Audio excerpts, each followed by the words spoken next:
I had 6 friends that went to Indonesia after the tsunami, and they were working with a group called Island Aid. And so me and Chris had the idea to take our combined talents and do a project that might help out that aid organization, since they were working in in areas that were kind of where they were the sole aid organization. So we thought it might do them some good if we could raise some awareness for them. We wanted to do something that was actually meant more to somebody or to us than just a project that you kind of put away on a shelf after it's done. So the website was kind of a vital part, because at the time they were losing their funding because it's already been a year, and so we thought we could use video but to actually show it around and make it more accessible than actually walking around with the tape or a CD or a DVD. They put it online so everybody can see it. That's really, I guess, with the responsibilities broke down. It's like, I'll shoot all the video, I'll come back and I'll edit all the video. You work on, doing all the flash stuff, all the internet stuff, and figure out how we're going to do streaming video, and we'll call it a day, that's how we're going to do it. And I was like, all right, that sounds good. So while he was actually over there, I started, designing, like the logo for the site. We started talking about what actually was going to be involved with the site.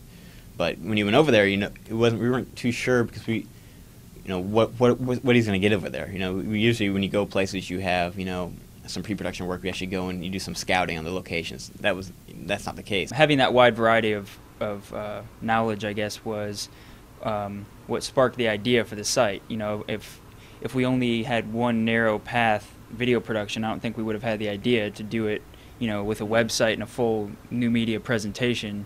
That was a little bit unique. Put our website in the Webbies we thought it might be the quickest and easiest way to get more recognition, since we were just kind of counting on word of mouth to get the site out there and people talking about it, and people in Indonesia and aid organizations and things like that. So we thought if we did the Webby way, that we'd be able to get the word out a little bit faster. But we won the Webby. We got the People's Choice Award, so it wasn't the actual Webby, but it was the People's Choice. So it was the people voted for it. Putting in extra award shows was our advertising for the site.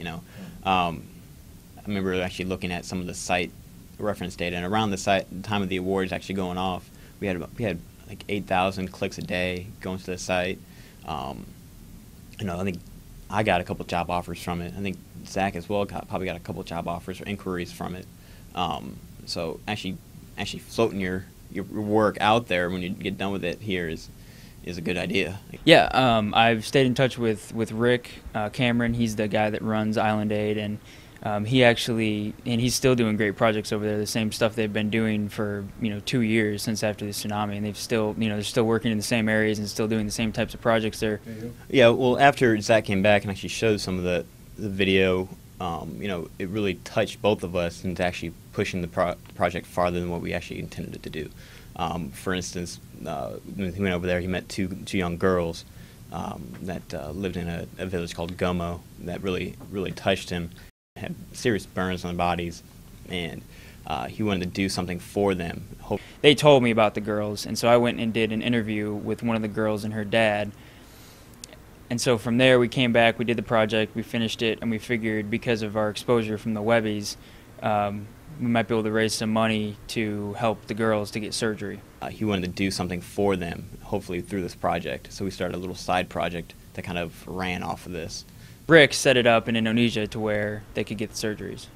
I never really had the itch for I guess community service or service projects or something like that until after I did this, and after my friends went over there and I saw what they did and I saw the good that they could do. And so I kind of just tried to find where I could take what I was best at and apply that into doing something good.